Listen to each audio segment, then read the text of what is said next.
Hello दोस्तों, polytechnic capsule के YouTube channel में आपका स्वागत है। हम लोग पढ़ रहे हैं अप्लाइड मैकेनिक्स सब्जेक्ट, जो civil engineering first year second sem का सब्जेक्ट है, जिसमें हम लोग अभी जो चैप्टर हम लोगों का चल रहा है वह सिंपल मशीन, या हम लोग इसको दूसरी भाषा में मशीन चैप्टर कहते हैं। तो मशीन में हम लोग मशीन के नियम, मशीन की परिभाषाएं, कंपाउंड मशीन, सिंपल मशीन और वेगानुपात, यांत्रिक लाभ, इफ़िशियंसी और इससे घर्षण से क्या हानि लॉसेस होती हैं, लॉ ऑफ मशीन, ये सब हम लोग पढ़ चुके हैं। अब इसके बाद हम लोग पढ़ेंगे कुछ जो हमारी लिफ्टिंग मशीनें होती हैं। लिफ्टिंग मशीन का मतलब होता है कि कुछ भार उठाने वाली जो मशीनें होती हैं उनका वेगानुपात कितना होता है। वेगानुपात का मतलब है कि कितना बल हम लगाते हैं तो उससे कितना भार उठाया जा सकता है, इसी का अनुपात होता है।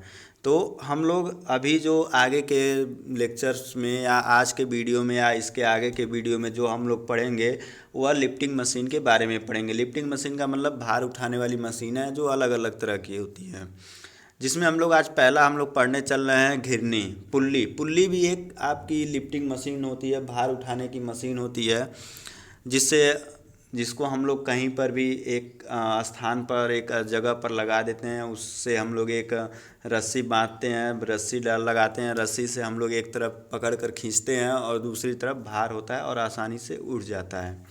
तो घिरनी होती क्या है? यह लकड़ी या धातु का बना हुआ खांचेदार पहिया होता है जो अपनी धुरी के परितः स्वतंत्रता पूर्वक घूमता है।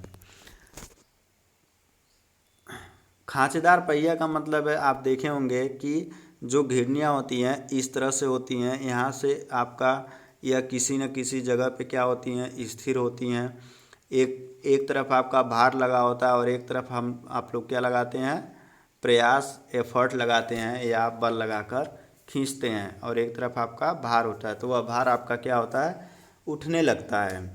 और इसका यदि आपको दूसरी तरह से दिखाया जाए तो यह इस तरह से खांचेदार पहिया होता है, इस तरह से बीच में आपका गहरा होता है और साइडों साइडों पे क्या होता है, उठा होता है। और जो गहरा वाला भाग होता है यह इसी में ही रस्सियों को लपेटा जाता है। रस्सी या कोई डोरी होती है उसको लपेटा जाता है ताकि आपकी रस्सी क्या हो, पुल्ली से बाहर ना निकले। इसके लिए किनारों पर ऊंचा बनाया जाता है पहिए को और बीच में गहरा बनाया जाता है। घिरनी जिस धातु या लकड़ी के बने खांचे में लगा रहता है उसे पुल्ली ब्लॉक कहते हैं। यह जो घिरनी होता है यह इस तरह से एक ब्लॉक होता है जिससे आपका लगा होता है। इसी ब्लॉक को हम, इसी लकड़ी या धातु के टुकड़े को हम लोग कहते हैं क्या, ढांचा कहते हैं या पुल्ली ब्लॉक कहते हैं। अब बात करते हैं कि जो आपके घिरनियाँ होती हैं वह दो तरह की घिरनी होती हैं। कितनी तरह की? दो तरह की। पहली आपकी होती है चल घिरनी और दूसरी होती है आपकी अचल घिरनी। चल घिरनी मूवेबल पुल्ली, अचल घिरनी फिक्स्ड पुल्ली। फिक्स्ड पुल्ली का मतलब होता है कि जो पुल्ली कहीं किसी दीवार या छत या कोई धरन पर क्या हो, फिक्स हो, वह ऊपर नीचे गति नहीं करेगी, सिर्फ और सिर्फ क्या होगी, अपने अक्ष के परितः सिर्फ और सिर्फ क्या होगी, घूम सकेगी। उसी को कहते हैं हम लोग क्या, अचल पुल्ली।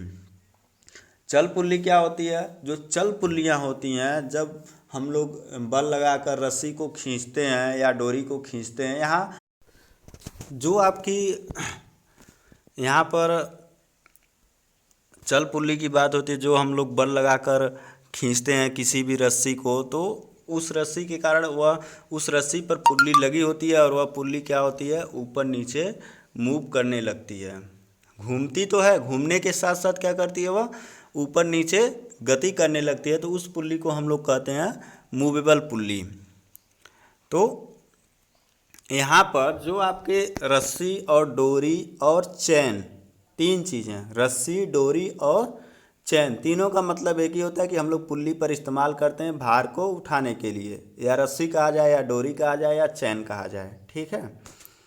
अब हम लोग पढ़ते हैं कि जो हम लोग की चल पुल्ली होती है और अचल पुल्ली होती है, दो तरह की पुल्लियाँ अभी हम लोगों ने बताया। तो इन पुल्लियों के द्वारा एक हम लोग सिस्टम को बना सकते हैं। सिस्टम का मतलब एक निकाय बना सकते हैं, पुल्लियों का एक सिस्टम बना सकते हैं। तो हम लोग कौन कौन सी सिस्टम बना सकते हैं भार उठाने के लिए पुल्लियों का, तो अब इस सिस्टम के बारे में हम लोग जानने चलते हैं कि घिरनियों का निकाय क्या होता है। System of pulley, system of pulley का मतलब है कि जो हम लोग चल घिरनियाँ होती हैं, अचल घिरनियाँ होती हैं, दोनों को इस व्यवस्थित क्रम में रखा जाए कि उससे एक सिस्टम बने जिससे हम लोग कम बल लगाकर भारों को उठा सकें। उसी को हम लोग क्या कहते हैं, घिरनियों का निकाय होता है। वही सिस्टम ऑफ पुल्ली होता है। पुल्लियों का अरेंजमेंट, किस तरह से हम लोग पुल्लियों को अरेंज करते हैं, रखते हैं, चल और अचल पुल्ली को। तो सिस्टम क्या होता है, सिस्टम ऑफ पुल्ली। जब भारी बोझ उठाने के लिए कई घिरनियाँ प्रयोग की जाती हैं तो घिरनियों के ऐसे प्रबंधन को घिरनियों का निकाय कहते हैं। बोझ उठाने के लिए कई घिरनियाँ प्रयोग की जाती हैं। कई घिरनियों में आपके मूवेबल और फिक्स दोनों तरह की घिरनियाँ होती हैं। जो आपका पहला है आपका घिरनियों का प्रथम निकाय, first system of pulley, second system of pulley और third system of pulley.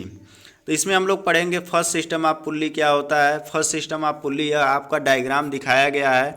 Diagram में यह जो आपको ऊपर यह जो आपका है, यह एक धरन है, बीम है, जिससे एक आपकी पुल्ली नंबर 4 जो है ये आपकी अचल पुल्ली है, बांधी गई है। पुल्ली नंबर 1, 2 और 3, 1, 2 और 3 ये तीनों की तीनों पुल्लियाँ क्या हैं, मूवेबल पुल्ली हैं, चल पुल्ली हैं। और जो सबसे नीचे पुल्ली है वो कौन सी है, पुल्ली नंबर 1, और इसी से भार को W लटकाया जाता है। ठीक, यह आपका एक घिरनियों का अरेंजमेंट होता है, मैनेज प्रबंधन होता है कि इस अनुसार हम लोग घिरनियों को लगाते हैं। तो यह हमारा फर्स्ट सिस्टम ऑफ पुल्ली होता है, जिसमें आपके हर एक पुल्ली के लिए अलग अलग रस्से का इस्तेमाल किया जाता है, जितनी आपकी चल पुल्लियाँ होती हैं। तो इसमें चल पुल्लियाँ कितनी हैं, 1, 2 और 3, 3 चल पुल्ली है। तो तीनों के लिए हम लोग क्या करते हैं, अलग अलग रस्से का इस्तेमाल, अलग अलग रस्सी का इस्तेमाल करते हैं। जो सबसे ऊपर चल पुल्ली वो कौन सी है, तीसरी है। तीसरे चल पुल्ली के लिए जो रस्सा हम लोग इस्तेमाल करते हैं वह चल पुल्ली से होते हुए अचल पुल्ली को जाती है और अचल पुल्ली से होते हुए नीचे स्वतंत्र रूप से लटक जाता है, और उसी से हम लोग क्या लगाते हैं, अपना एफर्ट P लगाते हैं। ठीक, और जो आपका इसको अरेंज करने का है कि अलग अलग हम लोग रस्से प्रयोग कर रहे हैं। यह रस्से पुल्लियों से होते हुए अगली पुल्ली के केंद्र पर जाकर बच जाती है, फिर दूसरा रस्सा उस पुल्ली से होते हुए अगली पुल्ली के केंद्र पर जाकर बंध जाता है। इस तरह से यह एक अरेंजमेंट होता है पुल्लियों का, और इसी को हम लोग इसमें थ्योरी के रूप में लिखते हैं। अब थ्योरी देख लीजिए। प्रथम निकाय में, इस निकाय में एक चल घिरनी तथा 2 या 2 से अधिक, एक आपका अचल घिरनी तथा 2 या 2 से अधिक आपकी क्या होती है, चल घिरनियाँ होती हैं। तो यह आपकी घिरनी नंबर 4 एक आपकी क्या हो गई, अचल घिरनी हो गई, और 1, 2, 3 यह तीनों आपकी क्या हो गई, चल घिरनियाँ हो गई, मूवेबल पुल्ली हो गई, और एक आपकी क्या हो गई, फिक्स पुल्ली हो गई। तो फिक्स पुल्ली आपकी एक हो गई, लेकिन मूवेबल पुल्ली 2 या 2 से अधिक हम लोग रख सकते हैं। यहाँ पर 3 दिखाया गया है, आप 4 भी रख सकते हैं, 5, 6 जितना आपको इच्छा हो आप रख सकते हैं। ठीक है, तो अब इसी के अरेंजमेंट के बारे में इसमें पूरा थ्योरी लिखा गया है। अब देखिए आगे, जितनी चल घिरनियाँ होंगी उतनी ही डोरियों का प्रयोग की जाती है। जितनी आपकी चल घिरनियाँ हैं उतनी ही हम लोग क्या करते हैं, डोरी या रस्सी का प्रयोग करते हैं। तो चल घिरनियाँ हमारी 1, 2, 3 है, तो 3 हम लोग रस्सी का प्रयोग करेंगे। तो रस्सी का एक सिरा किसी दृढ़ आधार से बंधा रहता है। दृढ़ आधार का मतलब है ऊपर या बीम या फिर आपकी छत एक दृढ़ आधार है, बीम से बांध सकते हैं, छत से बांध सकते हैं। तो इसका एक सिरा क्या है, देखिए पहले वाले रस्से का सिरा A पॉइंट पर बंधा है, दूसरे वाले का B पॉइंट पर, तीसरे वाले का C पॉइंट पर बंधा हुआ है। तो एक दृढ़ आधार से बंधा हुआ है एक सिरा, और दूसरा सिरा कहाँ जा रहा है, दूसरा सिरा ऊपर वाली पुल्ली के केंद्र से बंधा रहता है, और दूसरा सिरा कहाँ है, नीचे पुल्ली से होते हुए ऊपर वाली पुल्ली के केंद्र पर क्या है, बंधा है। इस प्रकार अंतिम डोरी का दूसरा सिरा सबसे ऊपर वाली फिक्स पुल्ली से होता हुआ स्वतंत्र लटका रहता है, जिस पर हम लोग क्या लगाते हैं, प्रयास एफर्ट पी लगाया जाता है। वही हम लोग अभी हम इसके अरेंजमेंट के बारे में बताएं कैसे। सेम उसी अरेंजमेंट को क्या करते हैं हम लोग थ्योरी के रूप में लिखते हैं। अब यहाँ से जो लास्ट वाला है यह आपका तीसरा है, एक दृढ़ आधार से बंधा है और नीचे पुल्ली से होते हुए चौथी जो आपकी फिक्स पुल्ली है उससे होते हुए नीचे आपका लटकाया गया है, जिस पर हम लोग क्या लगा रहे हैं, अपना एफर्ट पी को लगा रहे हैं। अब क्या है, नीचे वाली घिरनी से भार W को लटकाया जाता है। जो सबसे नीचे आपकी घिरनी होती है उससे क्या करते हैं, भार को लटकाते हैं चित्र के अनुसार। अब इस चित्र को ध्यान से देख लीजिए। अब इसके बाद हम लोग इसका वेगानुपात निकालेंगे। अब इसमें हम समझा देते हैं कैसे निकाला जाता है। जब हम लोग मान लेते हैं कि यह भार हम लोगों का x दूरी ऊपर उठता है, यह भार आपका x दूरी ऊपर उठता है। मान लीजिए पहले भार यहाँ है, अब हम लोग बल लगाकर यहाँ से खींचे तो यह x दूरी ऊपर उठ गया, यहाँ तक आ गया। ठीक, यह दूरी आपकी क्या है, x यहाँ तक आ गया। जब भार x दूरी ऊपर उठ रहा है तो यह पुल्ली का केंद्र भी तो x दूरी ऊपर उठेगा, पहली वाली पुल्ली का केंद्र। जब पहले वाली पुल्ली का केंद्र x दूरी ऊपर उठेगा तो अब यहाँ से रस्सा आपका कितना खुलेगा या फिर कितना चलेगा। रस्सा x दूरी एक तरफ और x दूरी दूसरी तरफ, कितनी दूरी चला, 2x दूरी। ठीक, अब 2x दूरी चला तो अब यहाँ से जो ये आपका x दूरी ऊपर उठा तो इसके कारण ये भी तो पुल्ली आपकी x दूरी ऊपर उठेगी, 2x दूरी। अब 2x दूरी यह ऊपर उठेगा तो एक तरफ का रस्सा कितना चला, उसका 2 गुना, ये 1 गुना और इसका 1 गुना, यानी कि x और x 2x दूरी। देखिए फिर से समझा देते हैं कि यह आपका भार x दूरी जब ऊपर उठेगा, हमने मान लिया कि भार हमारा x दूरी क्या हो रहा है, ऊपर उठ रहा है। जब x दूरी ऊपर उठ रहा है तो आपकी जो पुल्ली का केंद्र है वो भी आपका x दूरी ऊपर उठेगा। पुल्ली का केंद्र x दूरी ऊपर उठेगा तो जो हमारे रस्से हैं एक तरफ x और एक तरफ x तो कितने हो गए, 2x रस्सा हमारा क्या होगा, ऊपर की तरफ खींचेगा। अब ये 2x क्यों खींचेगा, क्योंकि जो आपकी रस्सा है यह पुल्ली के दोनों तरफ इस तरह से लगा हुआ है, इस तरह से, और बीच में आपकी पुल्ली है, इसका केंद्र या x दूरी ऊपर उठा तो यह रस्सा भी तो यहाँ से यहाँ तक जाएगा, तो x एक तरफ और x एक तरफ, तो 2x दूरी आपका क्या हुआ, रस्सा ऊपर उठा। अगले वाली पुल्ली का केंद्र 2x दूरी उठा तो अब उसके अनुसार क्या हो गया, एक तरफ रस्सा 2x दूरी, एक तरफ 2x, यानी 2x का 2 गुना क्या हो गया, 2x का 2 गुना रस्सा आपका क्या हो गया, ऊपर निकला।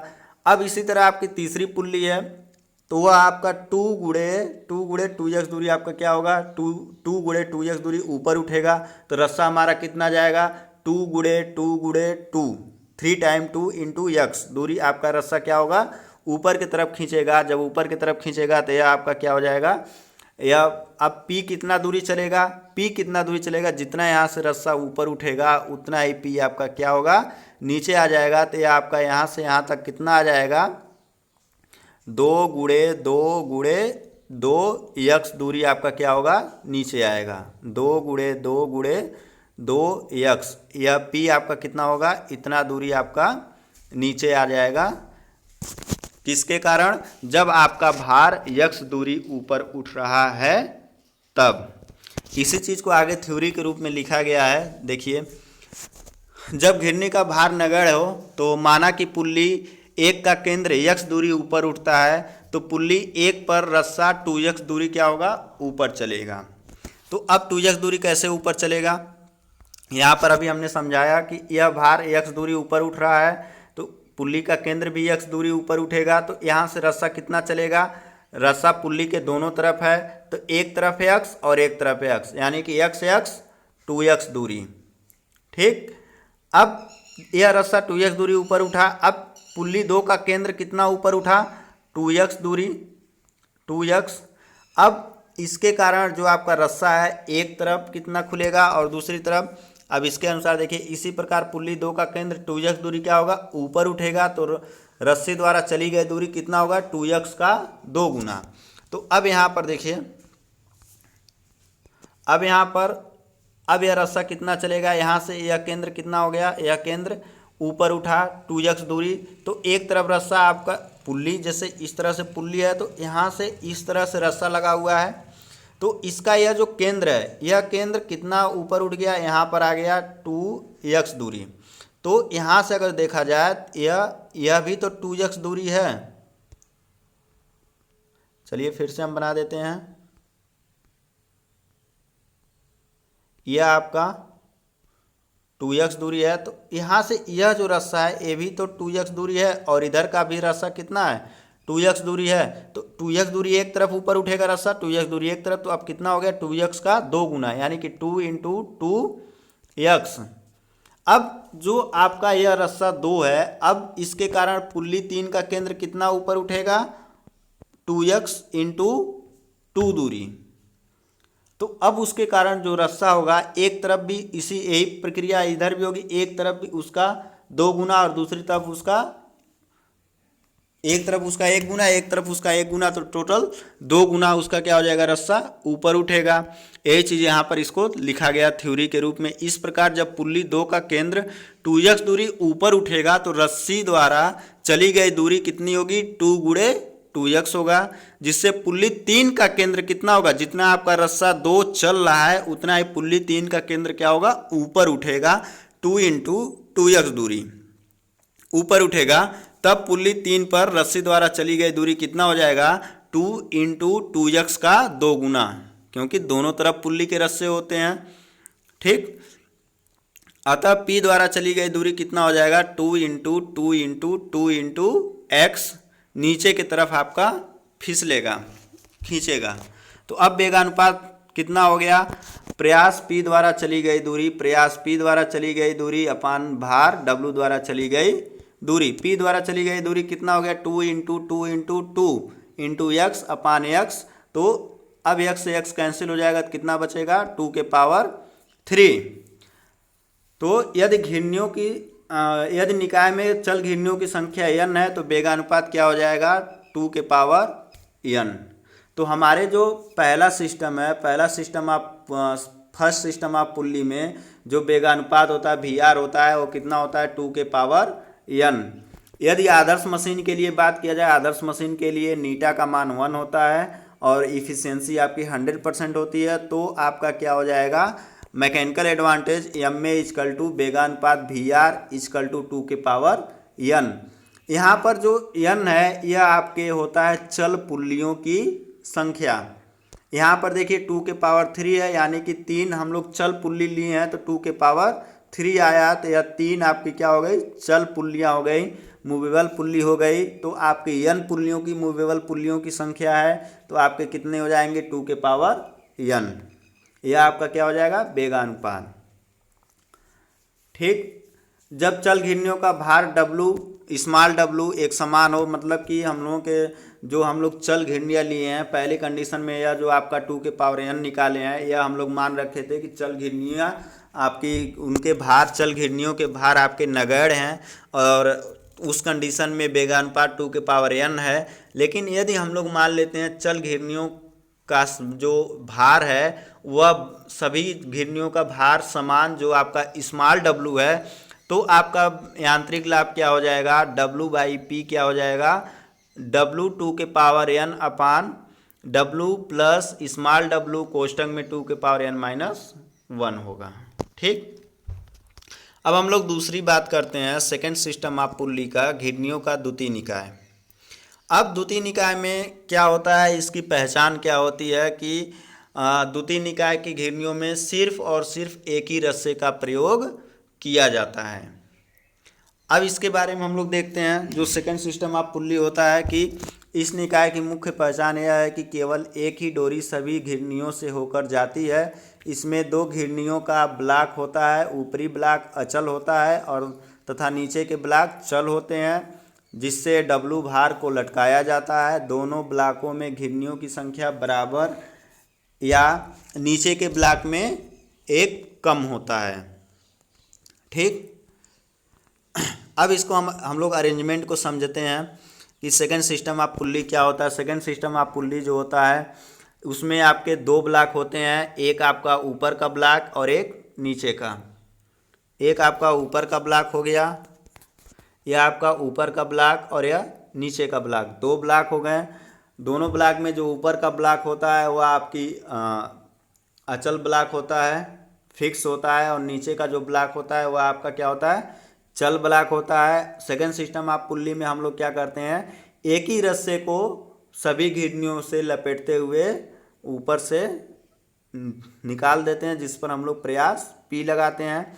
जो नीचे का ब्लॉक होता है, जो हम लोगों का चल ब्लॉक होता है, उससे हम लोग क्या करते हैं, भार को लटकाते हैं। ठीक, यह हो गया इसका अरेंजमेंट कि कैसे क्या हम लोग करते हैं।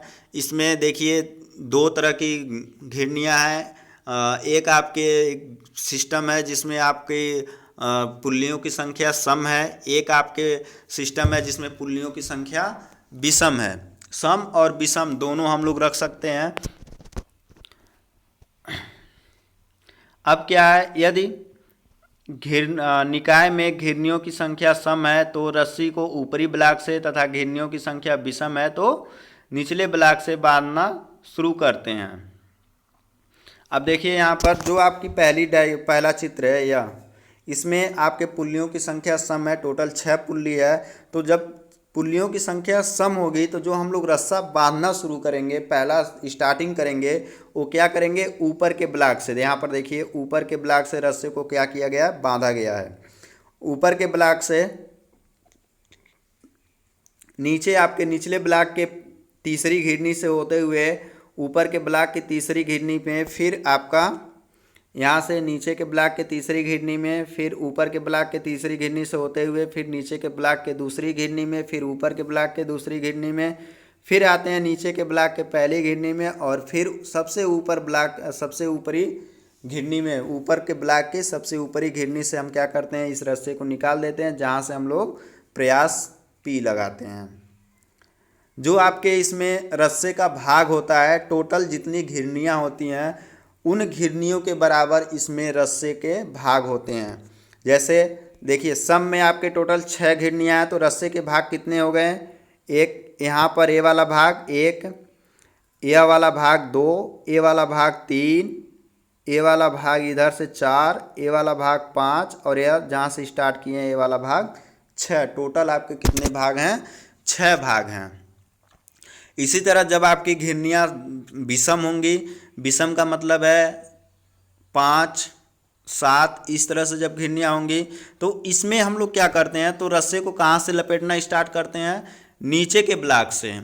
जो आपकी नीचे की चल ब्लॉक होते हैं उससे हम लोग रस्सी को बांधना शुरू करते हैं। शुरू करने के बाद फिर एक एक घिरनी से लपेटते हुए फिर अगले घिरनी के अगले निचले ब्लॉक में, फिर ऊपरी ब्लॉक में, फिर निचले ब्लॉक में, इस तरह से क्या करते हैं, रस्सी को लपेटते हैं। देखिए दूसरा जो डायग्राम है इसमें दिखाया गया है कि इसमें पुल्लियों की संख्या विषम है तो निचले ब्लॉक से हम लोग रस्सियों को लपेटना स्टार्ट करते हैं। तो ऊपरी ब्लॉक के निचले घिरने में घिरनी नंबर 3, उसके बाद घिरनी नंबर निचले ब्लॉक के 2, उसके बाद ऊपरी ब्लॉक के घिरनी नंबर 2 में, उससे होते हुए ऊपरी ब्लॉक निचले ब्लॉक के घिरनी नंबर 1, फिर लास्ट में ऊपरी ब्लॉक के घिरनी नंबर 1 से होते हुए निकल जाता है, जहाँ पर हम लोग प्रयास पी लगाते हैं। ठीक, अब इसमें भी जितनी घिरनियाँ होती हैं, घिरनियों की जितनी कुल संख्या होती है उनकी संख्या के बराबर रस्सी के टोटल भाग होते हैं। अब रस्सी के कौन कौन से भाग हैं, यह भाग यहाँ से यहाँ तक, यहाँ से यहाँ तक 1 भाग, यहाँ से यहाँ तक 2 भाग, यह यहाँ से यहाँ तक 3 भाग, यह 4 भाग, और यह आपका 5 भाग। टोटल यहाँ पर कितने भाग हैं रस्सियों के, 5 भाग है। और सबसे नीचे के ब्लॉक से हम लोग क्या कर रहे हैं, भार को लटका रहे हैं। जो नीचे की ब्लॉक है, निचला ब्लॉक आपका क्या होता है, चल पुल्लियों का ब्लॉक होता है, और ऊपर का जो ब्लॉक होता है वो क्या होता है, अचल पुल्लियों का। ठीक, इसी के बारे में यहाँ पर थ्योरी में लिखा गया है। इस निकाय में घिरनियों की संख्या के बराबर घिरनियों के दोनों तरफ रस्से के ऊर्ध्वाधर भाग होते हैं। यदि घिरनियों की संख्या n है तो तब डोरियों के प्रत्येक भाग में तनाव T होता है। तो आपका क्या मान लेते हैं कि माना निचले ब्लॉक में कुल भार आपका W है, जो आपके नीचे के टोटल ब्लॉक हैं इसमें कुल भार आपका क्या है, स्मॉल डब्लू है, तो चित्र के अनुसार उठाया गया भार कितना हो जाएगा, जो हम लोग वेट लगा रखे हैं कैपिटल डब्लू और प्लस नीचे के घिरनियों का भार स्मॉल डब्लू, यह किसके बराबर होगा, किसके बराबर होगा, जो आपका तनाव है, तनाव टी और इंटू आपके कितनी घिरनियों की संख्या कितनी है, n है, तो आपके ऊर्ध्वाधर जो भाग रस्सी के भाग हो गए तो कितने होंगे, n होंगे, तो n इंटू टी जो आपका तनाव है n इंटू टी के बराबर आपका कितना होगा, टोटल वेट W प्लस इस निचले वाले घिरनी ब्लॉक का भार small W plus capital W plus small W equal to small n T. अब P और T इक्वल होंगे, क्यों, क्योंकि जो हम लोग रस्सा इस्तेमाल करते हैं एक ही रस्सा पूरे घिरनी के लिए एक ही रस्से का इस्तेमाल करते हैं, तो इसलिए जितना हम लोग प्रयास लगाकर खींचेंगे रस्से को उतना ही रस्सी में क्या होगा, तनाव बल उत्पन्न होगा जो आपका T है, तो दोनों आपका P इक्वल टू T होगा। तो उस समय क्या हो जाएगा, T के स्थान पर क्या हो गया आपका P हो गया, तो उस समय आपका P के स्थान पर क्या हो गया, T N T equal to capital W plus small W, तो P इजकल टू क्या हो गया, capital W plus small W upon n, और आपका भार क्या है, कैपिटल W है, तो यांत्रिक लाभ m में इजकल टू क्या हो गया, कैपिटल W बाई P, तो capital W upon capital W plus small W upon n, यह P का मान हो गया। ठीक, यहाँ से हम लोग सॉल्व कर लेंगे तो n आपका ऊपर चला जाएगा, तो WN upon capital W plus small W, यह हो गया यांत्रिक लाभ।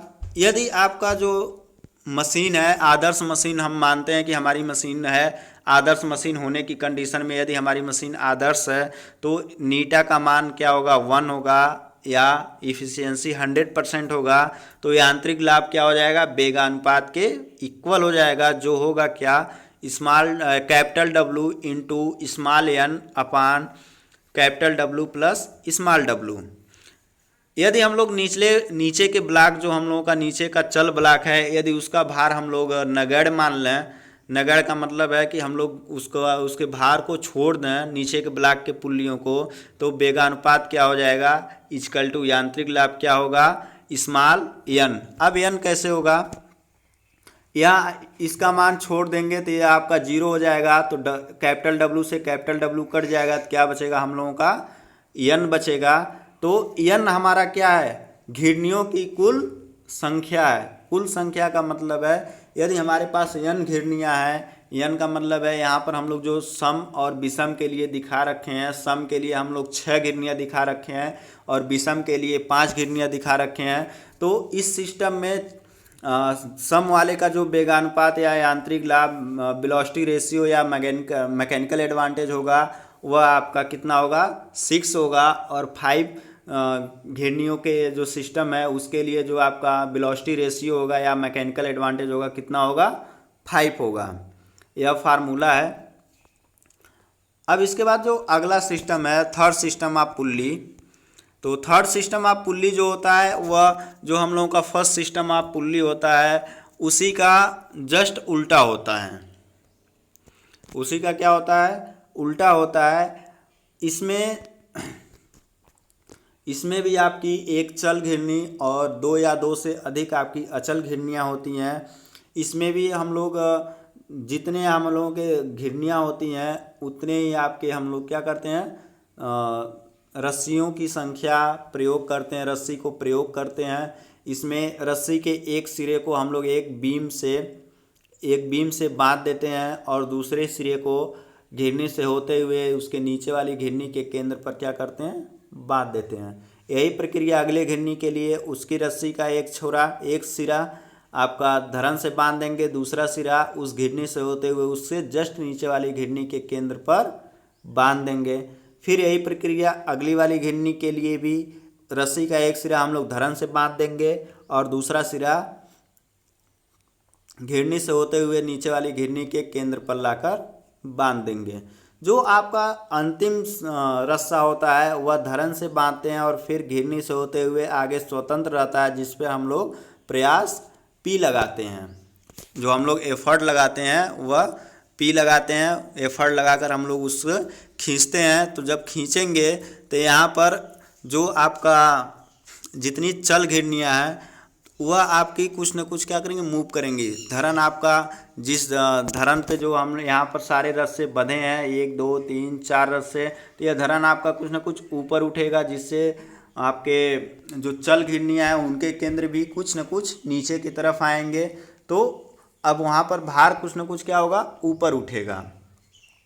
तो यह आपका जो होता है, यह आपका फर्स्ट सिस्टम ऑफ पुल्ली का जस्ट विपरीत या हम कह सकते हैं उल्टा होता है। ठीक, तो यह क्या है, इसके बारे में थोड़ा सा जानते हैं।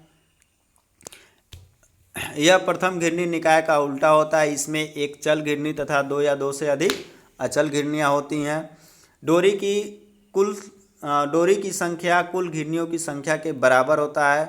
इसमें प्रत्येक डोरी या रस्सी का एक सिरा एक क्षैतिज छड़ से या तथा दूसरा सिरा घिरनी से गुजरने के बाद नीचे वाली घिरनी के केंद्र में बांधा रहता है, जैसा कि चित्र में दिखाया गया है। अभी हमने आपको चित्र भी इस बारे में समझाया है बढ़िया से।